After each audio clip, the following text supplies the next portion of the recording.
پارلمانتر کرد جیان عمر برلینش آلمانیا لگل منکک جیان بخیراتی دمت خوش به؟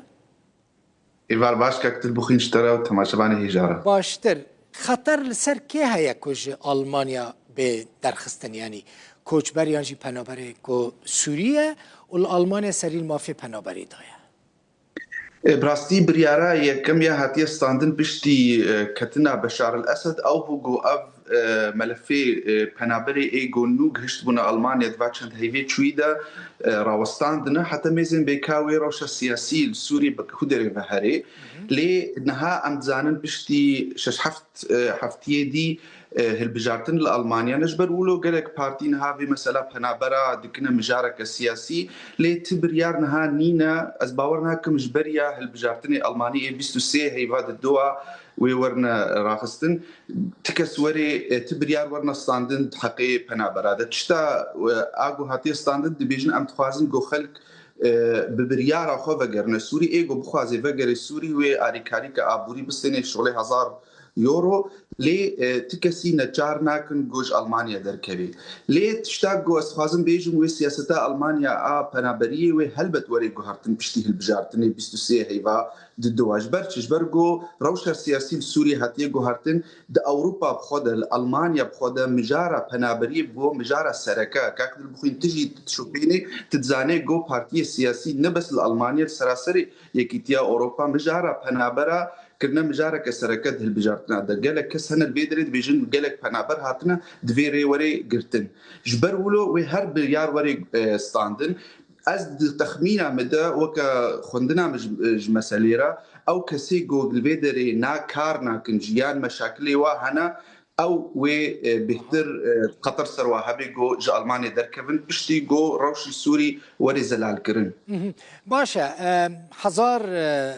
يوروي ده ألمانيا يعني معقولة يا مثلا يك جبو حزار يعني ببيجازي فقرم حزار ويرو بدا من حزار أويرو تشتكي منطقية الجورنريناتك وحكومة ألمانيا بدهر فنابركي كبدلي خو فقر ألمانيا فقر سوريا ند باوريا مدود باوريا بارتيا مدجي ابنت تشتكت جهه خديا ونبي صدم جو خلق دج ألمانيا بردن بارتيا من واز دبيجم دبي بهتر هناكي وكا فلكسيبيليتيت يعني هناكي بهتر صصبونك هبي داليه شونو هاتنا با بنابرت سوريا دجبرجو هاجر اف بنابر كارين هرنا ولاطي خو بميزين ميزين بيلويدري روش آرامی چه بوا جهي خود كارن لويدري چه بكن وگرن ولاطي خو وي بهتر آري كار بيگو خلق وگرن جبرگو نهاب ایک سي پنابر بي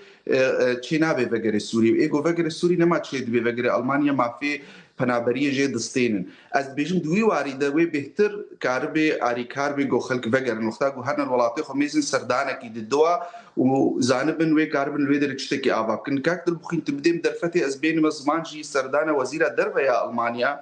أنا لينا بيربوك بو سوريا براستي قافك قالك عشان لا أزد شاكي دم بيجم كاك جيان مثلا أنت برلمانتاري بارتيا كاسكاني بيربوك لسوري بو لشامي بو بشترا بيربوك هف بيبينك لقال مديا ألماني كر من حمود ديت قال كاس رخنيان دكان دبيجن شما بيربوك لقال كردان نكتا بيواندي مثلا وزير درباي فرنسا لقال فرمانداري جشتي هسده بتلفوني آخفي لقال مظلوم عبدي بيربوك تاني هاتا شامي وفقريا ألمانيا سپاس بو وی پرسیج برگو براستی پرسگه گریگ امت پارتیا کسک دجی ام سرد آخرین تایبت من عمک جیشان ده وزیراما یا دربارا انا لینا بیر بکرد وی دربار ده جبرگو استخوازن بین مزمان افغاوه که دیروکیه گو وزیرا دربیا ألمانيا پشتی رژیم اسد دچی سوریه ته حاضری گلک نه هات کرن کاک دل بخوین جبو سردانه هنیرا او تایبت اف سردان انا لینا بيربوك والمانيا تخصن درفتك بدنا ملتي سوري بيجن هكر وخصن دولتك ديمقراطيك افا بكن و دانستاندني مبور ورنا جوهرتن و انا لينا بيربوك اني زمان جو ما في كردا سركيا هكر ما في كردا وجهي بيكاتي دي سوريا دا بيشروش دا نبي و اف جزائين سر سوري ونرى بنكاك البخين امزان نبس احمد الشرع حتى شيء قريب ريجيمي بدنا عرضي افزيدي 10 صلايا اف جزاء زانكسيوني اي اوروبا وامريكا السر ريجيما اسد هيلشتن قولوا صصبي بكبي عرضي واسباور ناك السوري سر نجي خو بسكني هاجر اف جزايهني نرابن المانيا جي شرط مرجي خداني واز باورتكم تبيشروجي دا تديت فرنسا وبريطانيا دانستاندري وانا دفا مسألة سياستها دربدج بري فهنا اي المانيا نونه لي المانيا رولاويد اوروبا دا قالكي بهيزبوا واز باورتكم تبيشروجي دا وي دانستاندن بهيزي كردي رجي هبن و بهتر المانيا دانستاندنی خوب سراسر سوریا را خورد بکی لی از خوازم بیشم جی ام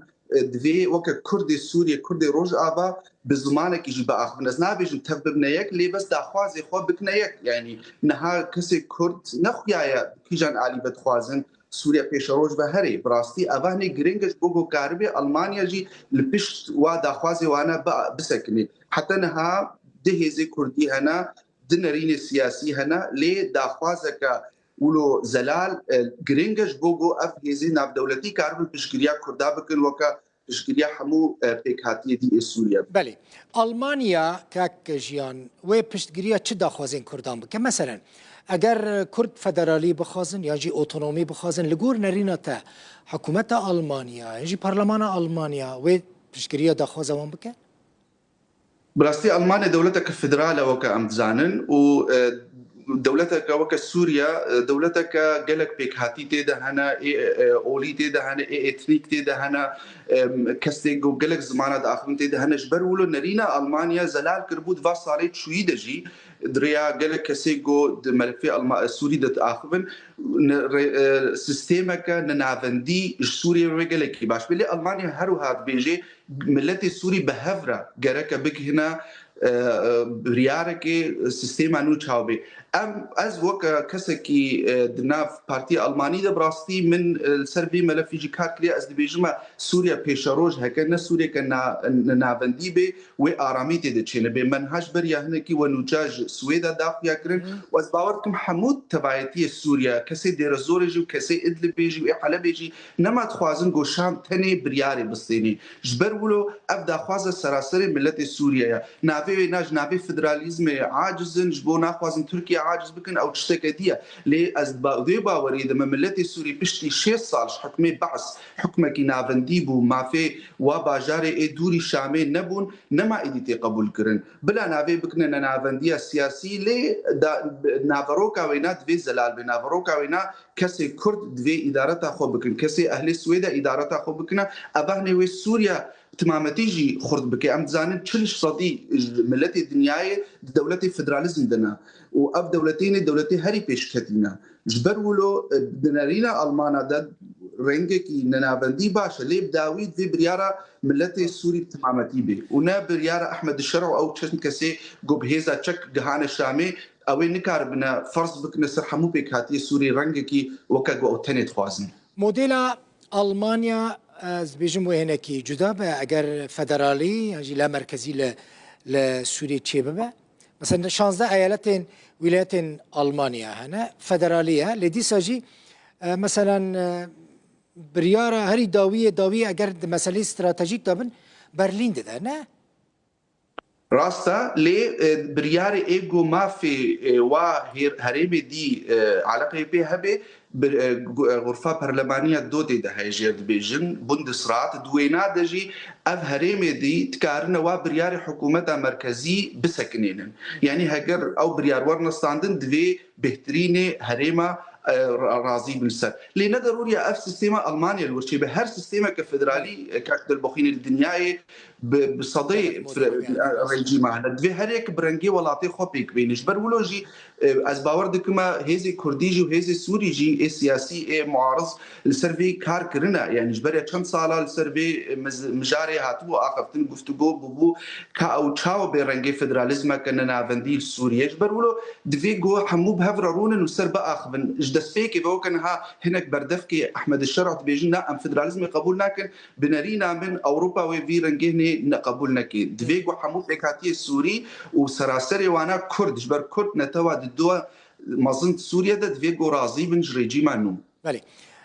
بكرتي كاك جيان برساري داوي تجبو 23 ماه شباط كانديدي جارة كدن تجبو برلماني از پارلمنتری برلین دما